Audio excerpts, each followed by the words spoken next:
So, hi, this is me, Dr. Deepa Rawat, and today's topic is aphorism number 16. So, before starting the aphorism 16, let's revise aphorism number 15.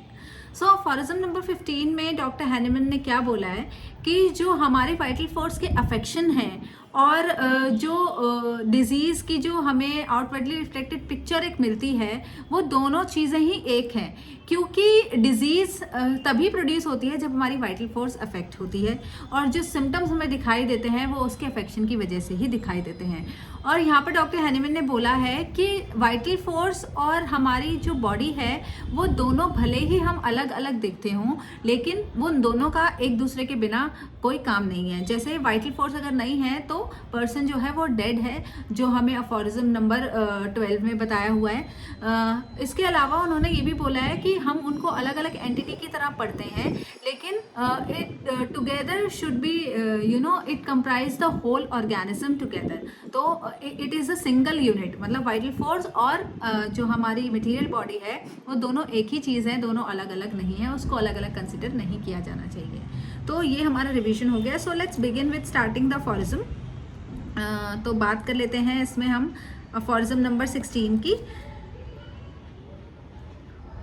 Before that, if you have not subscribe the channel yet, please subscribe it and अपने जो friends हैं उनके साथ share भी कर दीजिए और notes के लिए उनको टेलीग्राम चैनल का लिंक भेज दीजिएगा। Vital force as a spirit like dynamis can not be attacked and affected by injurious influence on the healthy organism caused by the external inimical forces that disturb the harmonious play of life otherwise than the spirit like वे।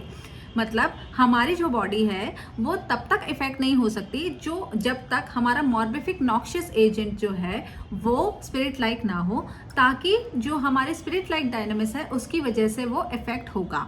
यानी कि हमारी जो spirit like डायनामिस है अगर उसको effect करना है, हमारी जो वाइटल फोर्स है वो स्पिरिट लाइक है, अगर उसको इफेक्ट करना है तो मॉर्बिफिक नॉक्शियस एजेंट भी हमारे स्पिरिट लाइक या डायनेमिक ही होने चाहिए।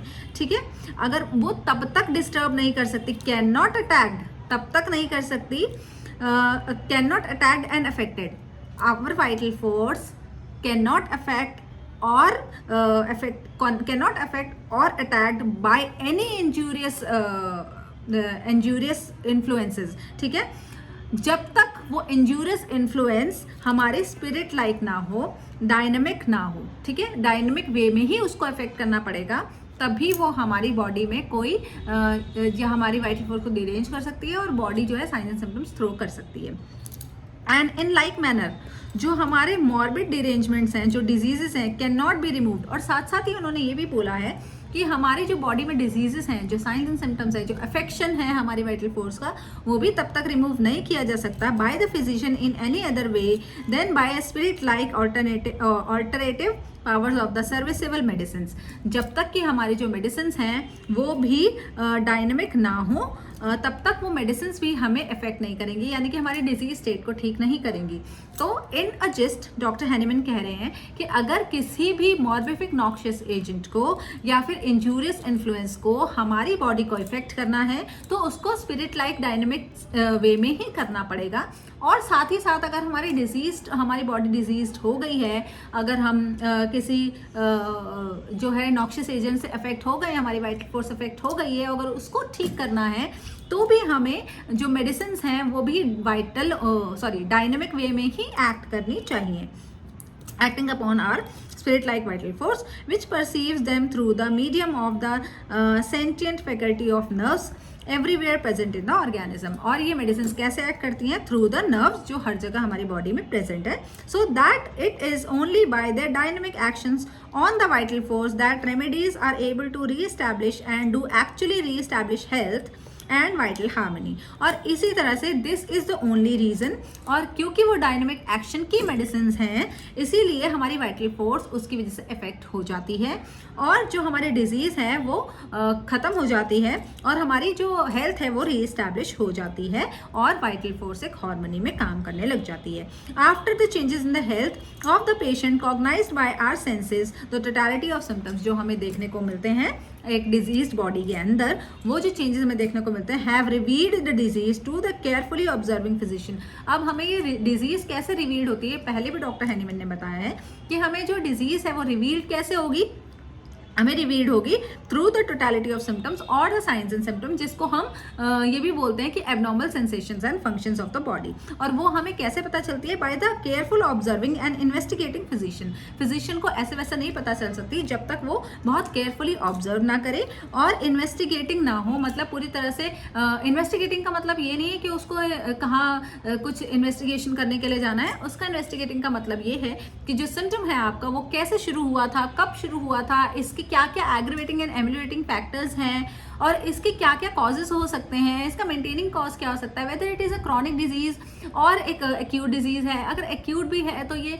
स्पोराडिक है, इंडिविजुअल है, एपिडेमिक है, किस तरह की डिजीज है, ये सब इन्वेस्टिगेशन उसको करनी पड़ेंगी। वो किस तरह के एनवायरमेंट में पेशेंट हमारा रहता है, ठीक है, किस तरह का उसका लाइफस्टाइल है, वो सब चीज़ें, मतलब जो केस टेकिंग है वो उसको हम इन्वेस्टिगेशन बोल रहे हैं। और ऑब्जर्विंग क्या है? जो सिम्टम हमारे सामने पेशेंट बताता है। कई बार पेशेंट बोलता है कि बहुत ही ज़्यादा दर्द है डॉक्टर साहब, बहुत ही ज़्यादा दर्द है, तो वो कई बार ऐसा होता है कि वो इसलिए वो दर्द बताता है, इतना ज़्यादा एक्सग्रेट करके बताता है कि भाई पेशेंट मेरे जो डॉक्टर है वो मेरी तरफ ध्यान दे और मेरी जो बीमारी है उसको सीरियसली ले। अरे हम तो वैसे ही सीरियसली लेने वाले हैं ना, हम तो बैठे ही तुम्हें ट्रीट करने के लिए, इसीलिए तो हम यहाँ पर इतना पढ़ाई कर रहे हैं या पढ़ाई करके आए हैं, तो हम क्यों नहीं सीरियसली लेंगे? तो तुम्हें इतना एक्सग्रेट करने की ज़रूरत नहीं है।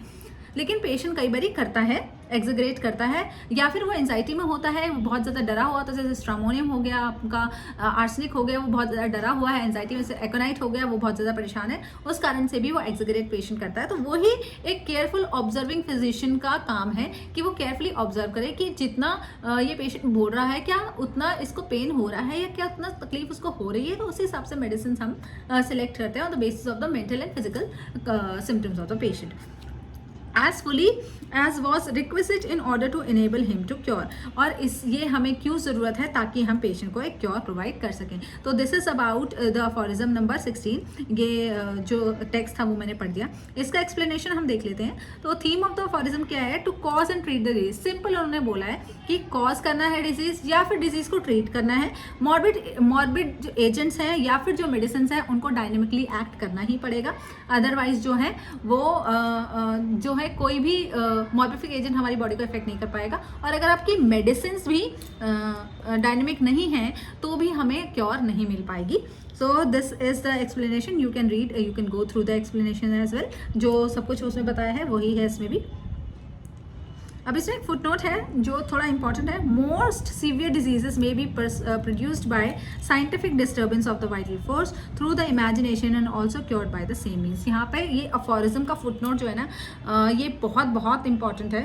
Footnote to aphorism 16 it is very very important, क्योंकि यहाँ पर डॉक्टर हैनीमैन ने सबसे पहले साइकोथेरेपी की बात करी है, ठीक है, साइकोथेरेपी की भी बात करी है और यहाँ पे साइकेट्रिक डिजीजेज या साइकोलॉजिकल डिजीजेस की भी बात करी है।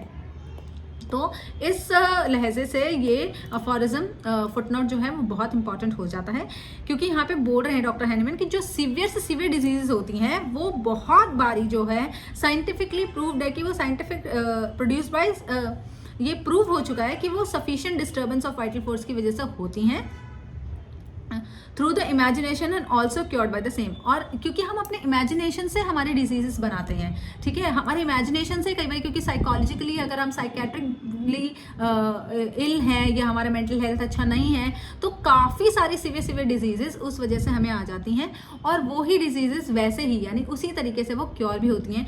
हमें साइकोथेरेपी देनी पड़ती है, पेशेंट से बात करनी पड़ती है, उसकी काउंसलिंग करनी पड़ती है, वही डॉक्टर हैनीमैन ने यहाँ पे बोला है। तो मोस्ट सीवियर डिजीजेस में be produce by sufficient disturbance of the vital principle through the emotional disturbances. यहाँ पे उन्होंने बोला है इमोशनल डिस्टर्बेंसेस की वजह से, कोई हमें एंजाइटी हुई हो, कोई हमें शॉक लगा हो, कोई PTSD वाले सिम्टम्स या हमें ऐसा कुछ हुआ हो, उसकी वजह से हमें डिजीज़ हो जाती है। जब हम यहाँ पर डॉक्टर हैनीमैन साइकेट्रिक डिजीजेस की बात कर रहे हैं, ओनली मेंटल डिजीजेस की बात पहली बार डॉक्टर हैनीमैन ने इस अफोरिज्म की फुटनोट पे करी है। तो उस लहजे से ये अफोरिज्म काफ़ी ज़्यादा इंपॉर्टेंट है। और हमें डिस्टर्बेंस, इमोशनल डिस्टर्बेंसेस हुए हैं, मेंटल शॉक हुआ है, और ये हम क्योर कैसे कर सकते हैं? By psychotherapy alone. यहाँ पर हमें मेडिसिन की उतनी ज़रूरत नहीं होती है, जो क्योंकि उस टाइम की जो मेडिसिन थी वो यहाँ पे कोई इफेक्टिव नहीं थी इतना। उसको क्या करते थे, पेशेंट्स को असाइलम में जाके रखते थे तो इलेक्ट्रिक शॉक्स वगैरह देते थे। ये जो पुराने ट्रीटमेंट्स है इस तरह से दिए जाते थे। लेकिन डॉक्टर हैनीमैन का कहना है कि जो सीवियर डिजीज़ हैं वो इमोशनल ब्रेकडाउन की वजह से या इमोशनल डिस्टर्बेंसेस की वजह से या शॉक की वजह से हमें आई हैं, तो उनको ठीक करने के लिए हमें साइकोथेरेपी या काउंसलिंग का इस्तेमाल करना चाहिए। It was Hahnemann who highlighting the importance of significance of psychotherapy in the treatment of mental diseases. It is the very first aphorism जहाँ पे डॉक्टर हैनीमैन ने mental diseases के treatment के बारे में बात करी है. So this is it about aphorism number 16. So I'll meet you guys in next video जहाँ पर हम aphorism number 17 को देखेंगे. तब तक के लिए thank you so much.